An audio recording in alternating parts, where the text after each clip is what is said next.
What is up, everybody? Welcome to the Tuesday edition of the Huddle Hub Podcast. My name is Metal Mike, and I'm joined here every Tuesday with the Pickmaster himself, the Candyman, Mr. Johnny H. John, how are you doing on this wonderful Tuesday evening? I'm doing great. We had a full weekend of football, a lot of great games. Also went to the Ren Fair on Sunday to celebrate my fiance's birthday with her and some friends. So I'm ready to talk some football. Well, hey, before we get into that, special shout out, happy birthday to Jackie. Yeah, happy Hell birthday, yeah. honey. I know she won't watch this, but happy birthday, honey. Well, we can make an edit, cut a post, and tag her in it. And so here it is. From the Huddle Hub Podcast, happy birthday, Jackie. Hope you had a great and wonderful day. Yeah, honey, there we go. See, we'll cut that and then we'll post it and we'll tag her. See, from the Huddle Hub Podcast, we do birthday shout outs now. Down to do it. So yeah, her birthday was actually yesterday, the 15th, but I got tickets for Sunday. Oh yeah. Well, it sounds like you had a great weekend. This weekend was full of action, not only in the NFL on Sunday and Monday night, but we also had a lot of great action on Saturday as we're going to get into previewing week 4 of college football. We are also going to get into the news that came out between Sunday and today.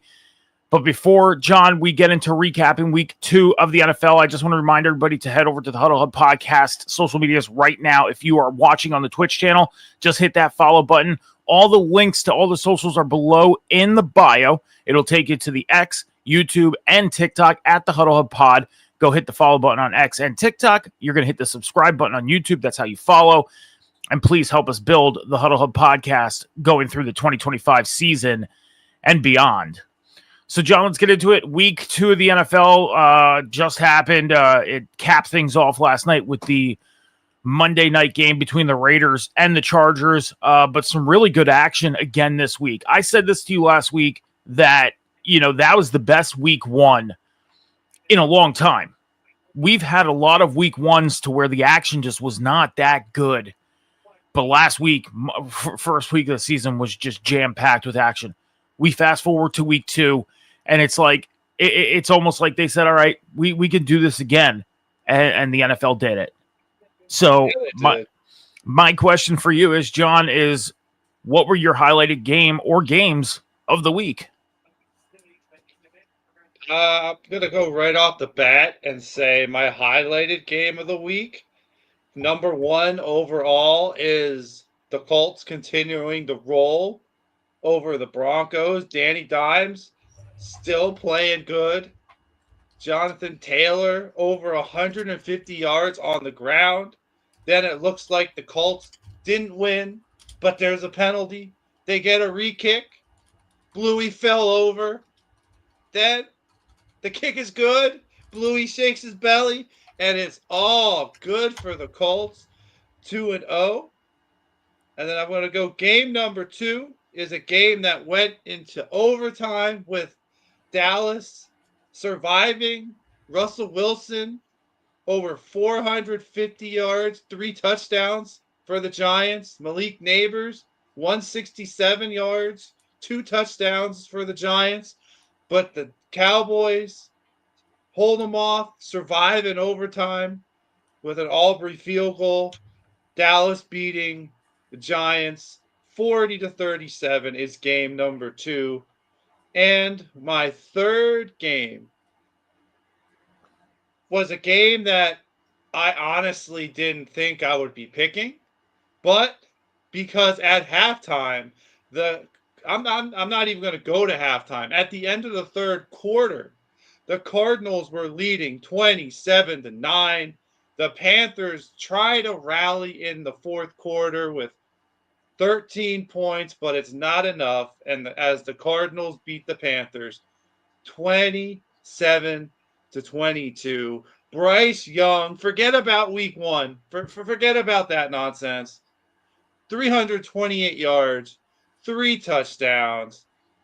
My pick for Rookie of the Year, Terrio McMullen, 6 catches for 100 yards. Now, I got a question for you, Mike.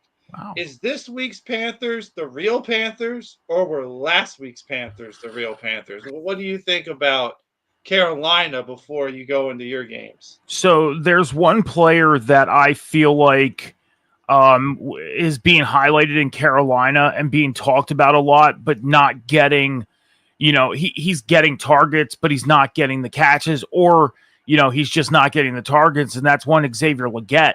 I mean, the Panthers went out and they picked him high in the draft a year or two ago, expecting him to come in to be that next wide receiver to lead the wide receiver room. So far this season, he has not done much of anything. Okay. And it just baffles me. I mean, you look at his statistics so far this year, and it's like, man, I don't know if this is the Panthers from last week, the Panthers that we know that, go out and either lose close games or can actually go out and pull games out. I don't know. I don't know the true identity of the Panthers yet, because last year, Bryce Young, he gets benched for a week or two, comes back, and he's playing phenomenally in wins and losses, playing phenomenally, putting up the statistics. And you're sitting here thinking, okay, this did some good for him. You thought this is a change of Bryce Young growing right in front of our eyes as a rookie quarterback and going through the motions, because they threw him into the fire. It's not like he sat on the bench and watched a veteran come in and show him, hey, this is how we do things in the NFL.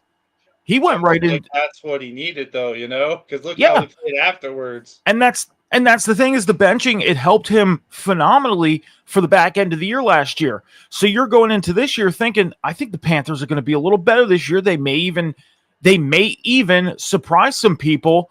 I wasn't going to say, they win the South, but like midway through the year, they show some signs of, hey, we can keep up with the Buccaneers. We can keep up with, I don't want to say New Orleans, because New Orleans is just a train wreck. They're the same as New Orleans. And to be fair, picking off your Legette point, he did have 8 targets. He was only able to haul in one of them, though. That's what I mean, is he's either getting the targets, not making the catches, or he's making the catches but not getting the yards. Yeah. And it's just, they put so much potential and so much behind this kid. And I get it. He's only in his, second year? Yeah, second year. Still, as a second-year wide receiver coming in, you're expected to be a leader in that wide receiver room, the next man to come in. I mean, it would not surprise me if Terry McMillan surpasses him and makes a run for Rookie of the Year. It wouldn't surprise me. Oh, he's already number 1 on their depth chart. I mean, and Legette last year, he didn't have a stellar year. Yeah. He had 49 catches on 84 targets, 497 yards, and 4 touchdowns. I mean, he didn't have a real stellar year last year either. I think that's why the Panthers drafted McMullen, because I realized Legette isn't who we think he is. I mean, you look at it this way, Xavier Legette going into his second year, and he's I don't believe he's even surpassed 500 receiving yards yet. And that's little uncommon, because you said about 400 some odd yards last year, and then he doesn't even have 100 yards broken this year. No, he does. He has so far in 2 games, 4 catches on 15 targets for 8 yards. So it just surpasses it. He has 505 career yards. 505 going into week 3 of year 2 games. Yep. In 18 games. That's not good, especially for being the wide receiver that they were counting on him to be. So, but as far as back to your question, I don't know what Panthers team this is. I don't know if last week's Panthers are the Panthers of this year, or if this week's Panthers are the Panthers of this year. I'm hoping that this year's Panthers is the Panthers from week 2, because you see them, being in games, having opportunities to win, but I don't think my perception of them, even in these first 2 weeks, I predicted them, I believe, to go 11-6 this year and make the playoffs. I mean, right now, I don't see it. I I never don't. saw it. I saw them finishing behind the Bucks and the Falcons and ahead of the Saints in third place. I need to see more proof before I can say that they're going to be a playoff team or just missing the playoffs. Yeah. Well, I'm going to give you my 3 games of the week. I got to agree with you. Giants, Cowboys. Great game. Shootout. It was not expected. I thought the Cowboys were going to come in here and completely dismantle the Giants, especially after the way the Giants played last week. I thought the Cowboys were going to come in and completely dismantle them. This was a great game to watch. I was watching the Buffalo-New York game, and about midway through the third quarter, Buffalo ran away with the game. I'm like, all right, I'm going to switch over to Fox. I'm going to get ready for the Eagles game. I turn on the Giants Cowboys, and I'm like, man, I should have been watching this one the whole time. Like, this was a game. And I mean, the Cowboys, congratulations to the Cowboys head coach getting his first win of his career as a head coach.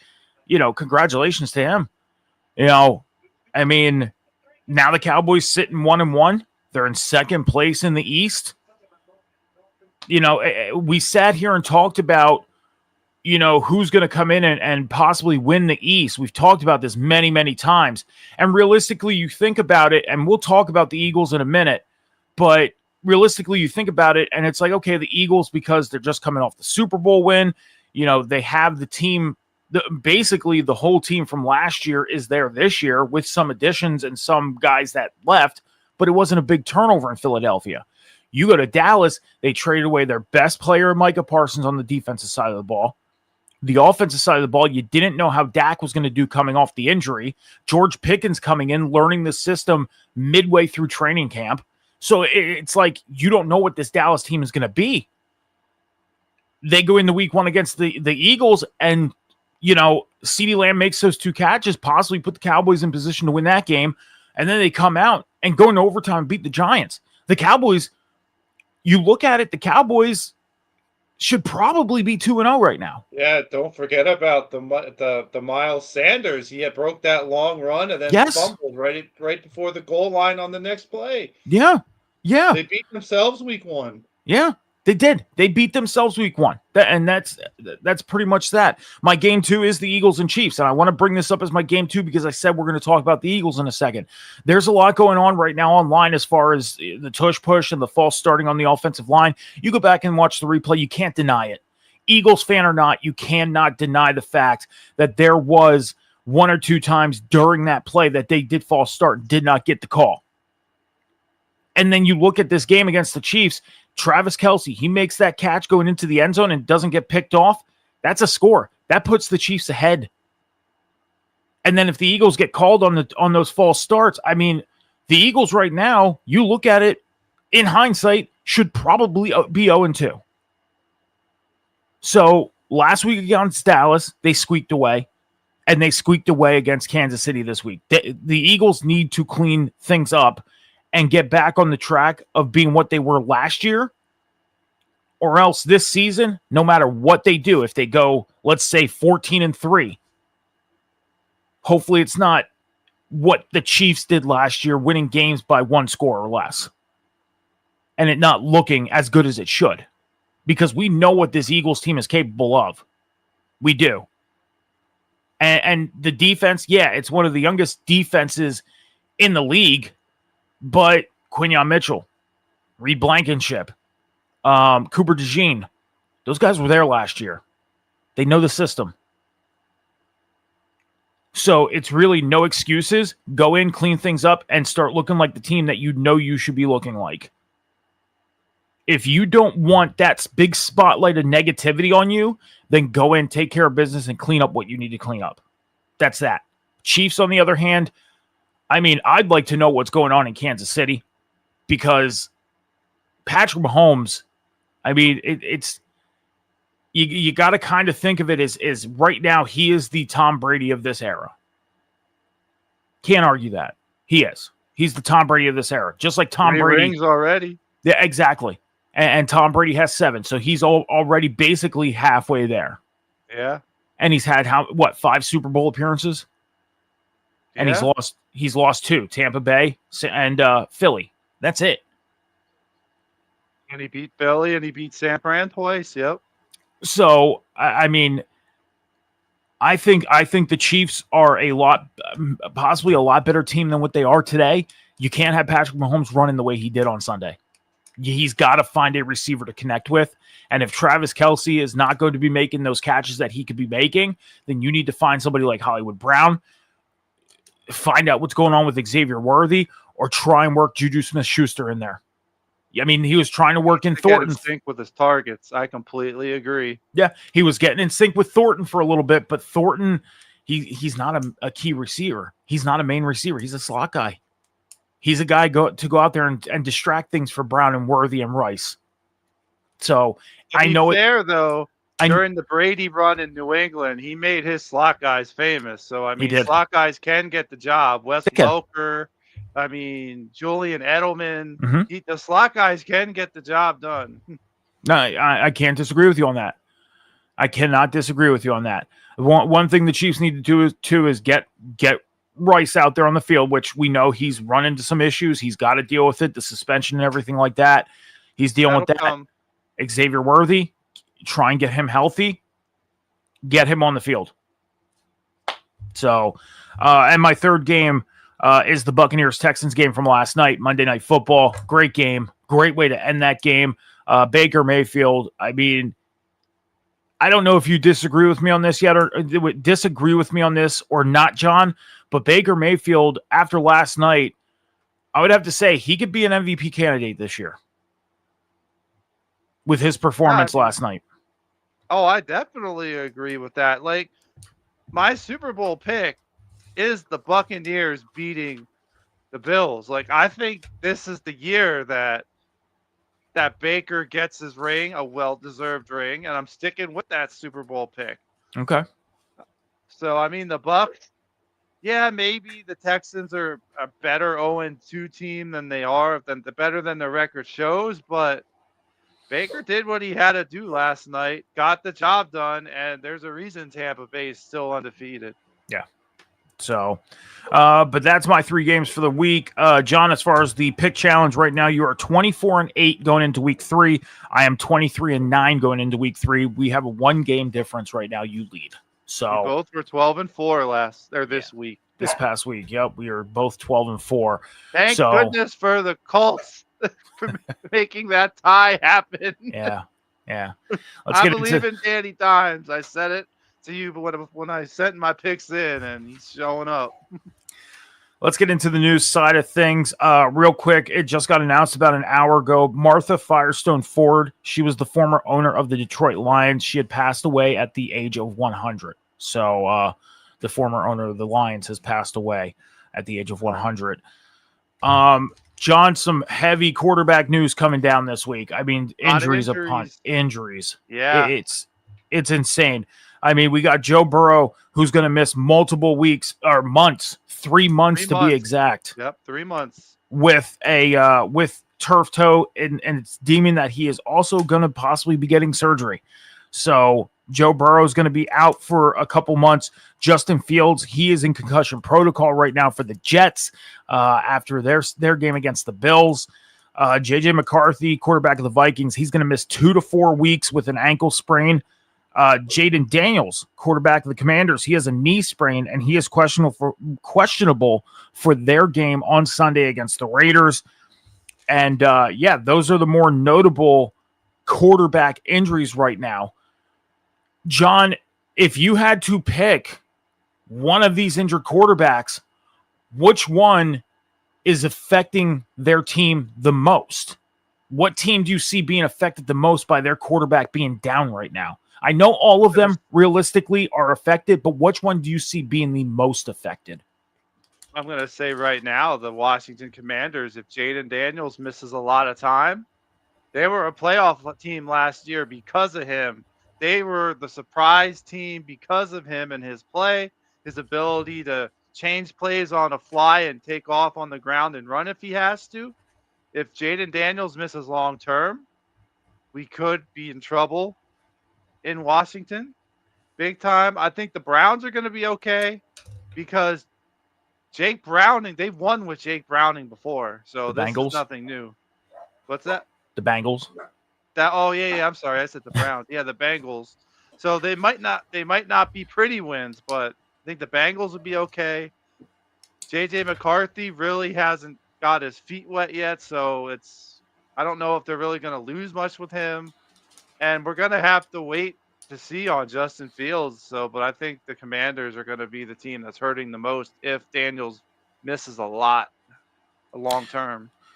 I mean, the Bengals, they did go out today and they picked up quarterback Mike White and Sean Clifford and put them on the practice squad. So Jake Browning is going to have some backup. I mean, these guys don't have a lot of experience as starters. I know Sean Clifford had like one start in Green Bay in his career. I liked him for the Jets. For the Jets. I liked him for the Dolphins. I like him as a backup quarterback. I think that was a smart move.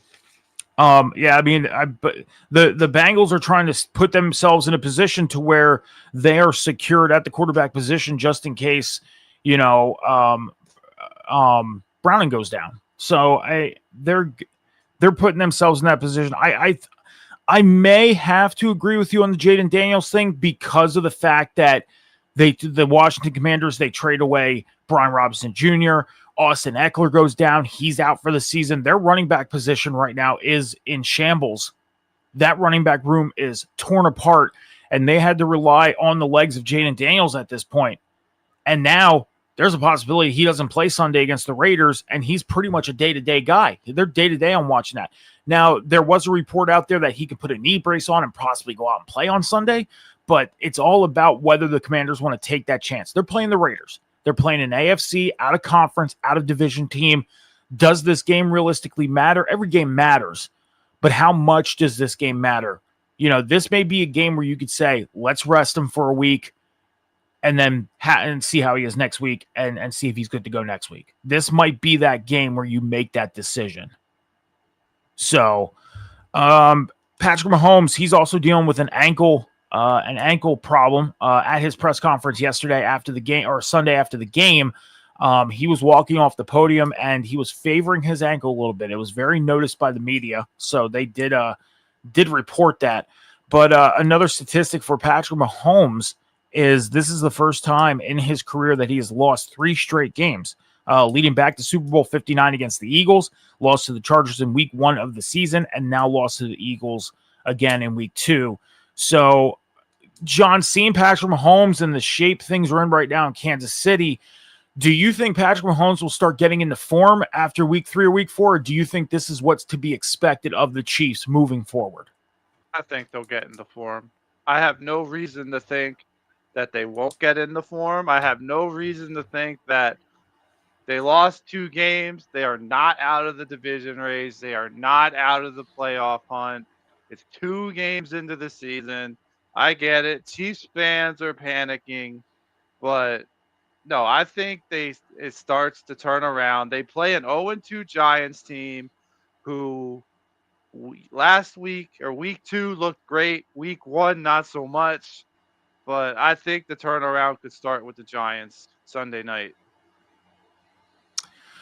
I mean, well, again, that's something that we'll have to see. I mean, you're going into a week 3 matchup with a team that's beatable.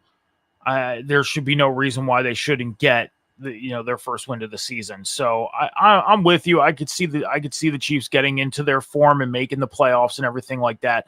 Like I said, I don't think they're going to be the team they were last year. I don't see them going 15-2. I mean, they're going to have to run the gauntlet at this point to go 15-2. Oh, they're not going 15-2. No. They still have to play Denver twice. They have to play the Chargers Los again. Angeles one more time. They're definitely losing at least one of those 3 games. Exactly. And that's why I said when I did my predictions weeks ago, I could see the Chiefs making the playoffs, but winning the West, I don't see it. I don't see them winning their division this year. And I know that's hard for people to hear because you're so used to seeing the Chiefs win their division. The Chargers are showing that they're a team that can come in and take care of business. I'm high on the Chargers this year. You know that. I expect the Chargers to win the West. Yeah. Christian McCaffrey, running back of the 49ers, he joins Hall of Famer Marshall Faulk and Lenny Moore as the only players in NFL history to rush for 50 rushing and 30 receiving touchdowns. So Christian McCaffrey joins two other running backs in league history. What's your thoughts on that with Christian McCaffrey? Well, a future Hall of Famer joining in the same class with two other Hall of Famers. I believe that, but my thoughts on Christian McCaffrey are this is the time he needs to step up. He stepped up on Sunday against the Saints. Mac Jones played very well. I was very happy to see that. So, I mean, to me, it needs this offense until Kittle comes back, until Purdy comes back, until Ayuk comes back, until Jennings plays. This offense needs to go through Christian McCaffrey with a side of Ricky Purcell's on the side. So, I mean, this needs to be the Run CMC show until they all start coming back. I mean, with him dealing with the injuries that he did in his career so far and reaching this milestone is epic. That's the word I can think of, epic. Because, again, with the injuries and being out as much as he's been in his career, it's like, how did he get there? I mean, he had that phenomenal year 2 years ago, but it's like, how did he get there? And then you look at his statistics and what he did in Carolina, it's like, okay, I see how he got there. He was Carolina. They were going to run him into the ground if he didn't get traded. Yeah. So he was Carolina.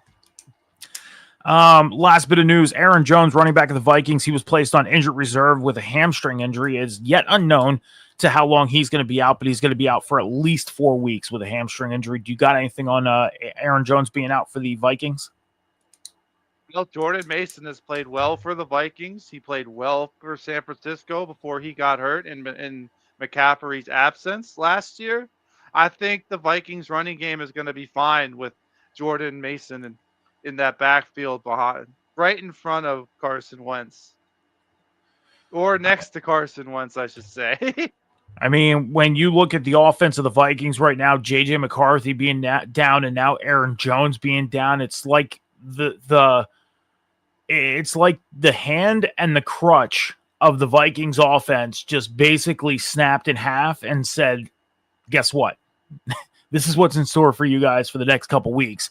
Now you got Carson Wentz at quarterback under center for the next 2 to 4 weeks. I do get Jordan Addison back next week. This week is the last game of his 3-game suspension, so that'll help Carson out. Yes. So I think Carson Wentz is going to come in. I think he'll play fairly well. I think he'll keep the Vikings at bay. If he plays at least 4 games, I could see him going 500, maybe 2-2. But I would not expect, I would try and get JJ back under center as soon as possible because I don't think Carson Wentz is a long-term quarterback anymore. I don't. He's spent ever a long-term quarterback, to be honest with you. When he was in Philly before he suffered the injuries, he was. I mean, he was an MVP candidate the year the Eagles won their first Super Bowl. So, I mean, before that big injury against the Rams late in the season, he was a long-term quarterback. So, and then the final thing to close out the NFL, we have very few, crazy enough, John, we have 10 teams left undefeated. The Bills, Bengals, Colts, and Chargers are undefeated in the AFC, right? So one team representing each division in the AFC. And then you go over to the NFC side, you got the Eagles in the East, the Packers in the North, the Buccaneers in the South. And then you look at the West, 49ers, Cardinals, and Rams. So the NFC West is the only division in football right now with multiple undefeated teams left. That could change because the Rams go to Philly. The Cardinals come to Santa Clara to play the Niners. So we know either the Niners and Cardinals aren't going to be undefeated this week. I mean, the Rams and Eagles is a toss-up, in my opinion. It could go either way. So, I mean, the West could look very different next week. Well, that Eagles-Rams game is going to be a very interesting and fun game to watch because with the way Philly's playing right now, if they do not clean up the mistakes that they've been making and the Rams come in and play the way they're playing right now, I mean, the Rams aren't an explosive offense right now. They are winning games, close games right now. Could that change for them this week? It could. But right now, I see the Eagles and Rams. We may see something like Dallas and New York, but not as high scoring. That's what I can see. But, yep, 10 undefeated teams left in the 2025 NFL season. So we're going to get into the college football talk next. We're going to take about 30 seconds. So make sure you're heading over to all the social medias and hitting that follow button right now. We'll be back in 30 seconds.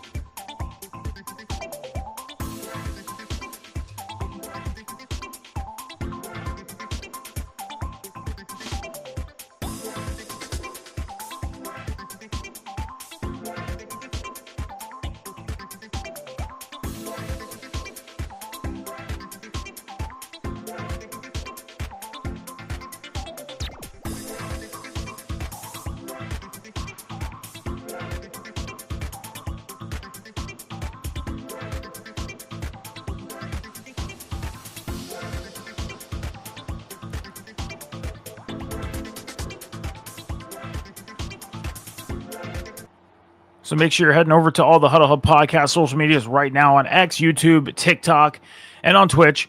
TikTok, YouTube, and X at the Huddle Hub Pod, and on Twitch at the Huddle Hub Podcast. Please hit the follow button over on YouTube. Hit the subscribe button. That's how you follow. And please help us build the Huddle Hub Podcast going through the 2025 season and beyond. So, John, we're going to get into previewing week 4 of college football. Okay, so some jam-packed action coming out of this past Saturday. A couple changes in the top 25. We have a couple new teams in the top 25, John. USC, they hopped into the top 25 at number 25. Vanderbilt is now number 20. And those are actually the two teams that have hopped into the top 25. Meanwhile, we have a team. And Georgia Tech, yes. Georgia Tech is also one that did not. Sorry. And we have a team that has not won a game yet and is still sticking around in the top 25, and that's Notre Dame. Yeah. So, but let's get into it. Let's run down the top 25. Ohio State at number 1 and Penn State number 2 are both on their bye weeks this week. They're going to stick around at the 1 and 2 spot. At number 3, LSU. They're going to be taking on Southeast Louisiana. LSU was number 3 last week. They're going to stick around in the number 3 spot. What are your thoughts on LSU and Southeast Louisiana? LSU and Southeast Louisiana? Mm-hmm. I think LSU is going to kick their butts, to be honest with you.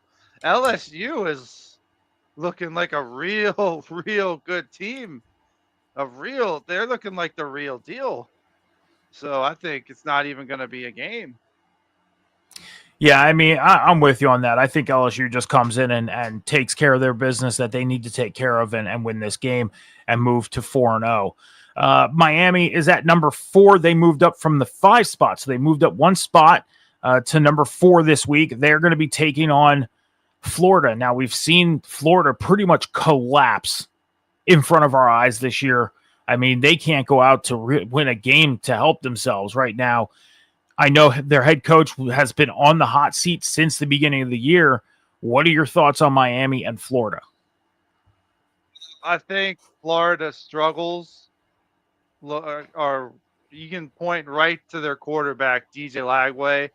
He is not having the year that they expected them to have.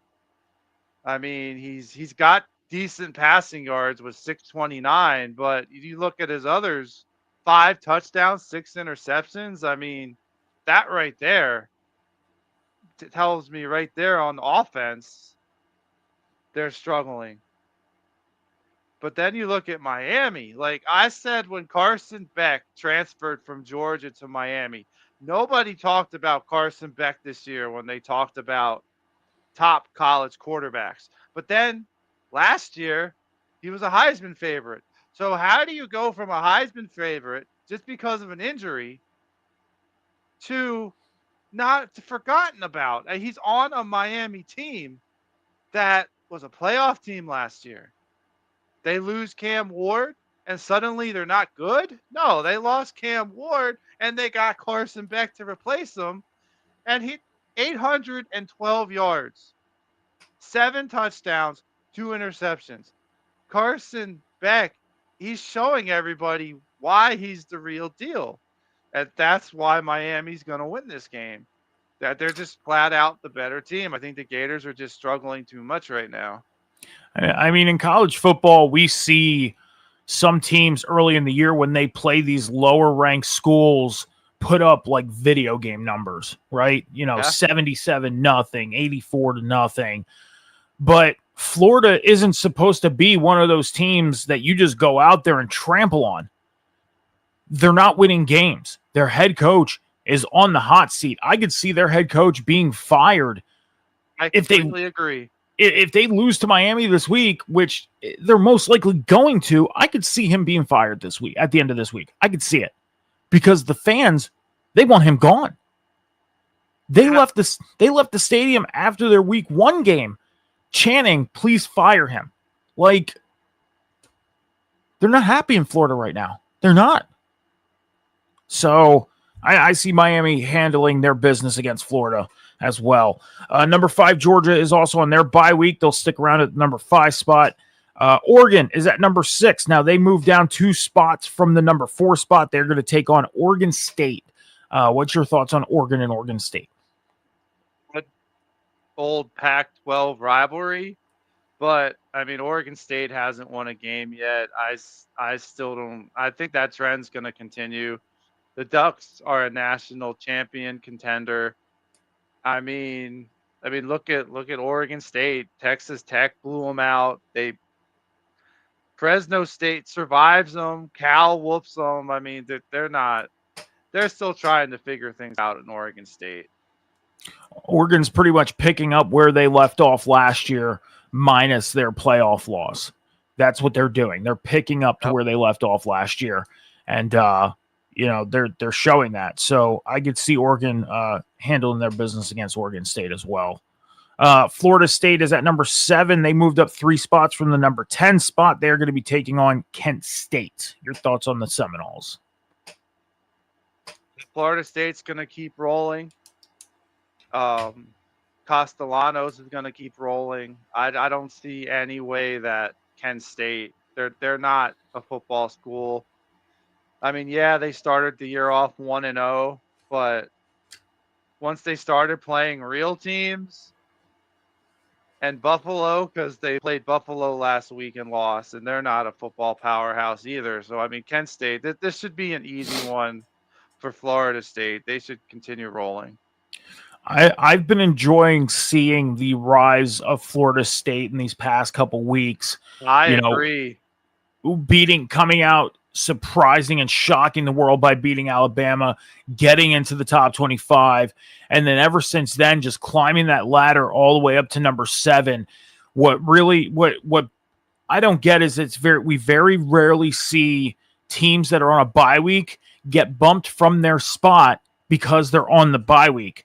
If college football and the NCAA would sit there and say, hey, this team's on a bye week, they didn't play, but this team who's moving up the rankings won, we should continue letting them move up the rankings. If with Florida State coming out and they win this game this week and they move teams around that were on bye weeks, you can very much argue the fact that Florida State should be able to move into the top 5 if they win this week.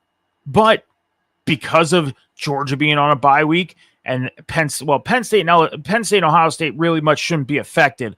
But with Georgia being on their bye week, why can't we move Florida State into that spot since they're on the bye week? It's been a great thing seeing Florida State climb up that ladder. Let them continue climbing up that ladder. You got to remember, last year there was a total rebuild. Everybody transferred out, and it was just a disaster after them getting, I'm just going to say, it's screwed over by the College Football Playoff Committee the year before. Everybody transfers out. And I'm a Florida State fan. Last year was rough. This year I didn't know what to expect, but their transfers are hitting. Their recruits are hitting. This is a whole new era for Florida State football. Well, it's like I said, it's a really awesome thing to see them climbing this ladder, and Going to be a cool thing to see them continue climbing that ladder. They're in that realm now where it's going to get a little more tougher. Again, with Penn State, Ohio State, LSU, Miami, Georgia, and Oregon right there in front of them. That's going to be a continuating, flux of movement in that top 7. So it's going to be awesome to see these next couple weeks heading into conference play. So Texas, they moved down 1 spot from the 7th spot to the 8th spot. They are 2-1. They are taking on Sam Houston. Pretty easy win for Texas this week, you think? I agree. Yeah, that's a pretty easy win. Illinois, they are sticking around at the number 9 spot from last week. They are taking on number 19, Indiana. Indiana, they moved up 3 spots from 22 this week. So your thoughts on this top 25 matchup between Illinois and Indiana? This game, this is one of 2 games that intrigues me because, and I'm going to say it flat out this week, I think Indiana will upset Illinois. I nailed it last week with South Carolina getting upsetted, with Georgia Tech with their win. With Vanderbilt with their win, Georgia Tech with their win. I'm saying Indiana is going to beat Illinois. I believe in Mendoza, Indiana's quarterback. He is doing great things with them. And on the ground, their running back, Black, he's tearing it up. I think Indiana will move up. They're going to beat them. They're going to move into the top 15. And that's going to be, that is definitely an upset pick for me. This is one game I'm really looking forward to. These are 2 teams that you don't hear the media talking a lot about. So This can end up being one of those, game of the weeks without being highlighted as a game of the week. So I could see Illinois, Indiana being a really good game. I don't know who I would have to go with on this one. I think I want to agree with you and say Indiana. I think Indiana can come in and make this upset. I do. I think Indiana's going to upset them. Yeah. Texas A&M, they moved up 6 spots from 16 to number 10. They're on a bye week this week. Oklahoma coming off their big win, a huge win over Temple this past week. They moved up 2 spots from 13 to 11. They're going to take on number 22 Auburn in another top 25 matchup. So your thoughts on this one? This is the fun part of the year when we start getting into conference play. And I think Oklahoma is going to win because of the play of their quarterback, John Mater. He is having a great year. He could be a Heisman candidate. And I think he's going to lead them. He's going to lead them against an SEC rival. And when you look at Auburn, what have they really done? They beat Baylor. They crushed Ball State. Ooh, Ball State. Then they beat South Alabama. It's like they haven't played anybody yet unless you count Baylor, where Oklahoma, they beat Michigan week 2. They've already proven that they can hang with the big boys. They're the reason Michigan's ranked 21. So I think Oklahoma's going to continue to roll, and they're going to roll into the top 10. Oklahoma has been one of those other teams, just like Florida State, that I've enjoyed seeing climb the ladder in the top 25. And I think they're going to also be one to climb that ladder more this week. Not really sitting here thinking where they can move to because of how the top 7 look. Maybe they can sneak into the number 8 spot if Illinois Texas isn't going to lose. But could they end up hopping over Texas because of Texas getting that 1 loss at the beginning of the year? Yeah, they could. So I could see Oklahoma possibly jumping up to that 8 spot this week with a win over Auburn. Auburn, by the way, they moved up from number 24 to number 22 in the rankings. So they hopped up 2 spots. Number 12, Iowa State, they are 4-0. They moved up 2 spots from the 14 spot to the 12. They are on a bye week. Number 13, Ole Miss, they moved up 4 spots from the number 17 spot. They are taking on Tulane. So do you have any thoughts on Ole Miss and Tulane? think Ole Miss is going to roll in this one. It's great that Tulane is 3-0. They're halfway to bowl eligibility. They're going to make a bowl game. But this is just like the last game that we talked about. Who did Tulane beat?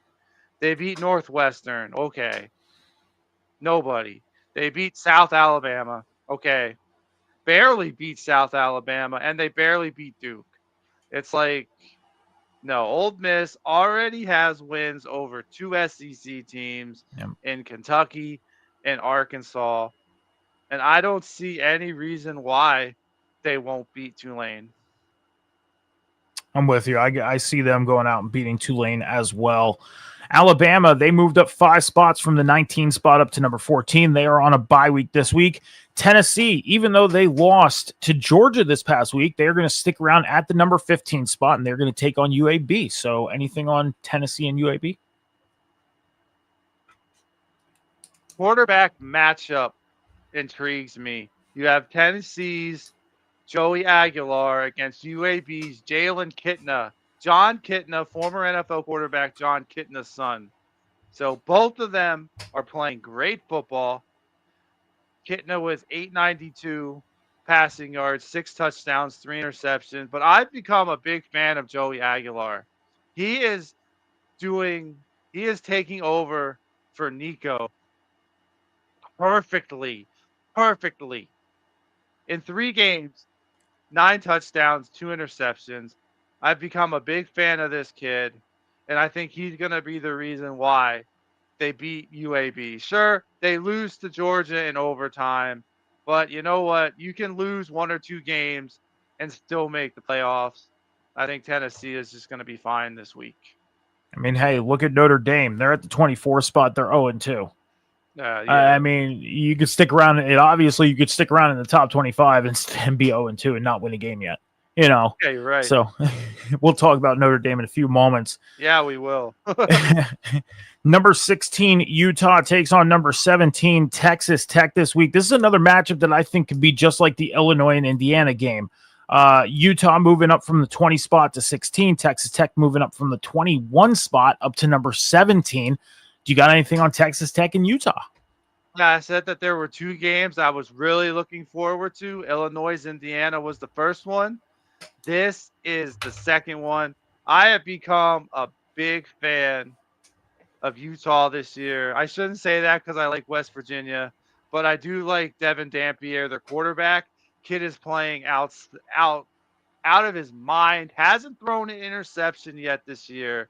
Mm-hmm. I think that's going to be really the big difference there. He leads the Utes in rushing yards and passing yards. Kid can run and throw. And I think that's going to, like I said, Dampier is going to be the big difference here. I think Utah beats them. They beat Texas Tech. Well, it's definitely going to be a great matchup. If I had to pick one, I might have to go with Texas Tech on this one. Oh, okay. I might have to. I might have to go with Texas. I mean, I know they're on the road going to Utah, but we've seen a lot of upsets this year already, and we're already only in week 4. I can see Texas Tech possibly coming in and upsetting Utah, but Utah's also playing great as well. Would 17 beating 16 really be an upset because they're literally right next to each other on the rankings? It's not like 17 beats 7 or 22 beats 16. Like, to me, they're kind of on the same level. They're both 3-0. They're 116, 117. I don't know if Texas Tech winning would really be an upset. So when you look at way you're explaining is the realistic way of looking at it, because they're right there next to each other. The reason why you say upset, the reason why necessarily I say upset is because Texas Tech is number 17, Utah 16. Yeah.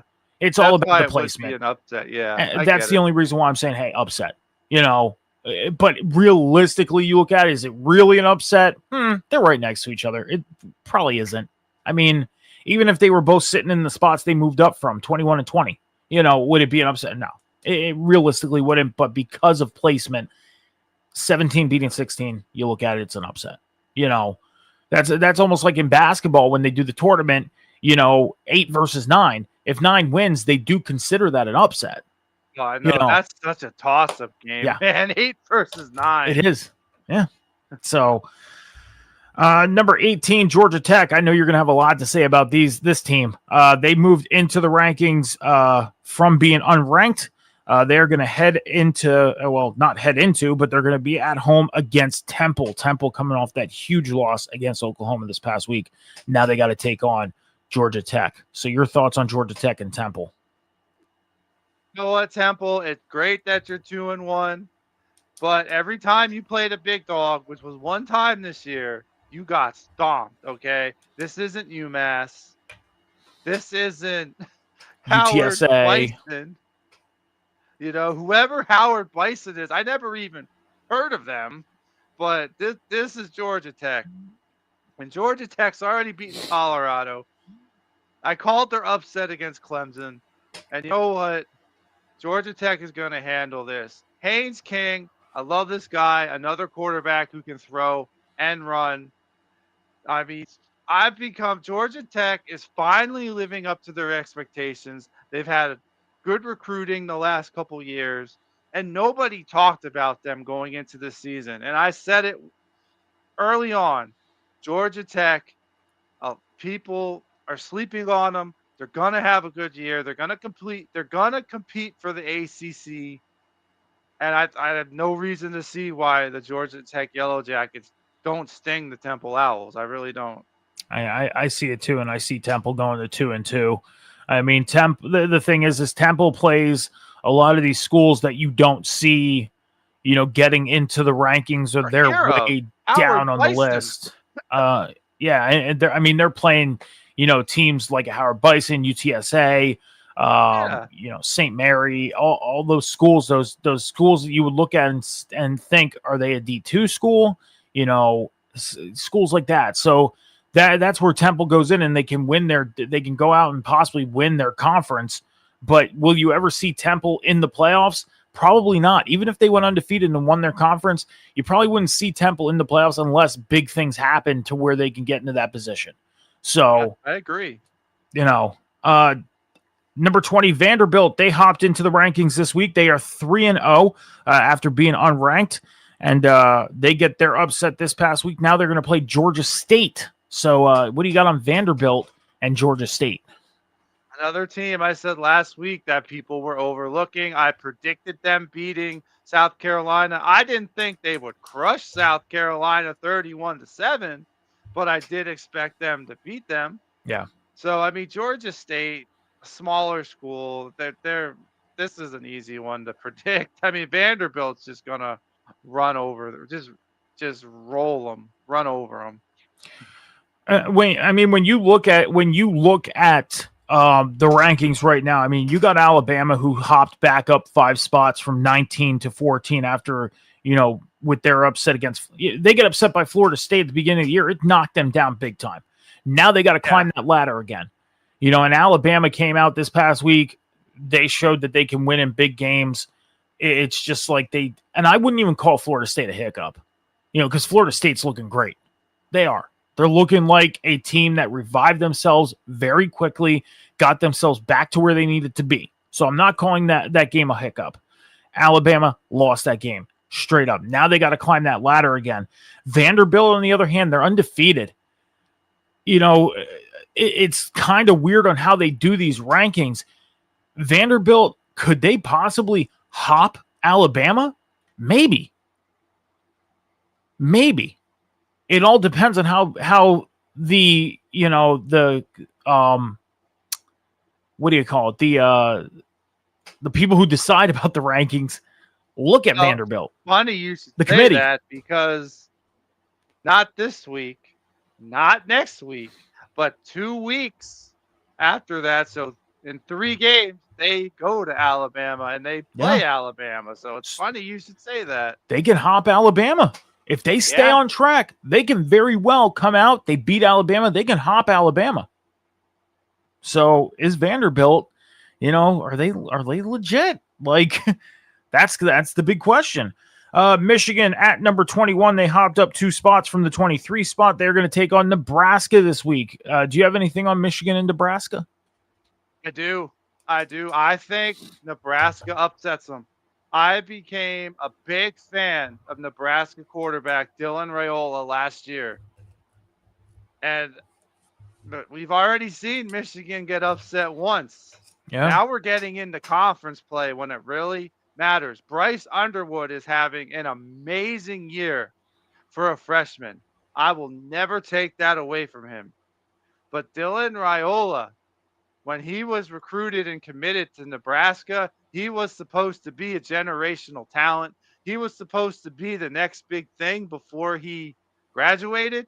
And now we're starting to see it. I think Nebraska continues to roll. I think Emmett Johnson, he already has over 300 yards on the ground. I think he's going to continue to just run over teams. And I think Nebraska is going to upset Michigan State and break into the college football top 25 next week and knock Michigan out of the 25. I'm with you. I think Nebraska comes in, upsets Michigan, knocks them out. I said this last week. Michigan is not the team they were 2 years ago. They're not. I mean, last year they had a good season last year, but not the greatest. They had a decent season last year. I see Michigan getting upset, and I'm with you. Nebraska hops into that top 25 after week 4. Number 22, Auburn. They moved up 2 spots from the 24 spot. They're going to take. Oh, we already talked about this one. Sorry. Number 23, Missouri. They moved up 2 spots from 25. They're going to take on now unranked South Carolina. So, your thoughts on Missouri and South Carolina? This one intrigues me because how does South Carolina bounce back from their upset loss to Vanderbilt? They don't. I think they do because I don't think Missouri is as strong as their 3-0 record. I mean, if you look at their wins, Central, Arkansas, Bears, who the heck are they? And then they beat Kansas, another team that's Then they beat Louisiana, another team that's They haven't played anybody yet. I think this will be the perfect game, bounce back game for the Gamecocks and Lenore Sellers to bounce back. They're going to beat Missouri and they're going to take their spot in the top 25. I mean, some of these schools, you look at some of these schools and you think that school is more of a basketball school than they are a football school. Kansas is probably one of those schools that you look at and think. Missouri is too. Yeah, they can have a good football team at certain times, but they're more of a basketball school. Yep. You know, so Missouri and South Carolina, I mean, could South Carolina come in and upset Missouri and hop them out of the top 25 and maybe South Carolina pops back in at the 25 or 24 spot? Maybe the game against Vanderbilt was just a hiccup for South Carolina. Maybe that's all it was. Maybe like I said, Vanderbilt is probably a real team. I haven't been able to see Vanderbilt yet, so I can't sit here and determine, because I didn't get my eyes on them, determine whether they're a real team or if they're just getting wins by just getting, I don't want to say lucky, but they're stacking up the wins right now. Well, I mean, they only let South Carolina put up 7 on them last week. So that tells you they have a good defense. Yeah. So It's all about the offense. How good is their offense? I mean, I know they put up 31 against South Carolina, but Vanderbilt's going to start getting into that realm like they're playing Alabama. You got to keep up with Alabama. Alabama can put points on the board. So, you know, that's where the true test for Vanderbilt's going to be. South Carolina, could they come in and upset Missouri? I think so. I'm with you. Because, again, you look at some of these schools and you think, yeah, they can have a good football team at times, but they're really a basketball team. They're a basketball school. So, number 24, Notre Dame, they are 0-2. They moved down 16 spots from number 8 to 24 this week. They're going to be taking on Purdue. What do you got on Notre Dame and Purdue? Well, you know what? Guess what, Notre Dame? You lost by 3 to Miami. You lost by 1 to Texas A&M. Guess what? You're finally going to get your first win of the season against the Boilermakers. The NCAA, I get it. They're 0-2. I don't think they should be ranked despite basically losing the 2 top schools by 1 score. Like I said, you lose by 3, you lose by 1. But that spot should be BYU spot. But for whatever reason, the NCAA rankings committee or whoever does the rankings threw them a bone, and they're barely hanging on. And I think this is the first game that the Irish start to climb, because when you look, they get Purdue, they get Arkansas, they get Boise State, they get the NC State. They could easily win those 4 games. And then it'll be interesting to see how they do against USC. This will be the first game that Notre Dame starts to climb back up. So I think the Fighting Irish redeemed themselves this week, finally. I could see Notre Dame redeeming themselves and picking up their first win this week. But when you talk about the long term and the climbing up the ladder, I think they made things a lot more difficult for themselves, putting themselves in this 0-2 hole. They can win the next 4 games. Yes, that can happen. They'll be 4-2. They got to hope for Alabama to lose another game. They got to hope for Tennessee to lose another game. They got to hope for Utah, Texas Tech, Georgia Tech, Indiana, Vanderbilt, Auburn, Missouri, which Missouri looks like they're going to lose this week. They need those teams to lose at least 2 or 3 games to even get into the top 15. I see Notre Dame having a hard time climbing back above that 15 spot, and it would not surprise me with how these other teams are playing right now. Would not surprise me if they get past or stay under the 20 spot. It wouldn't surprise me.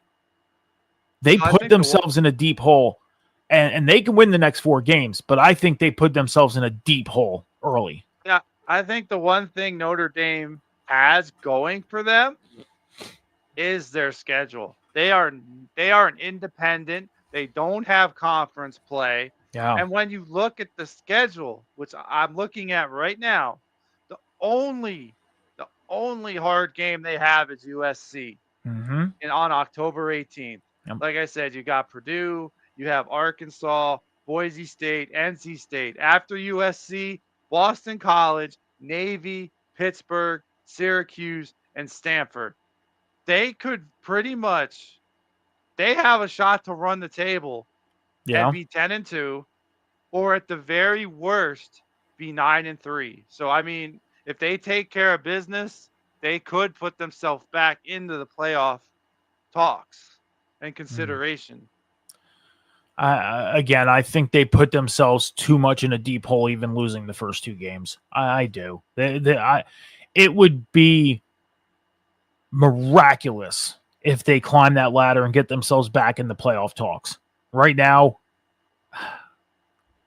again, their schedule, it's favorable to them, but we're going to start getting into the play where these more dominant teams, these teams that are up there in the top 10, even the top 15, are going to start, continue winning games and moving up in the rankings, or possibly, if they lose, moving down, obviously.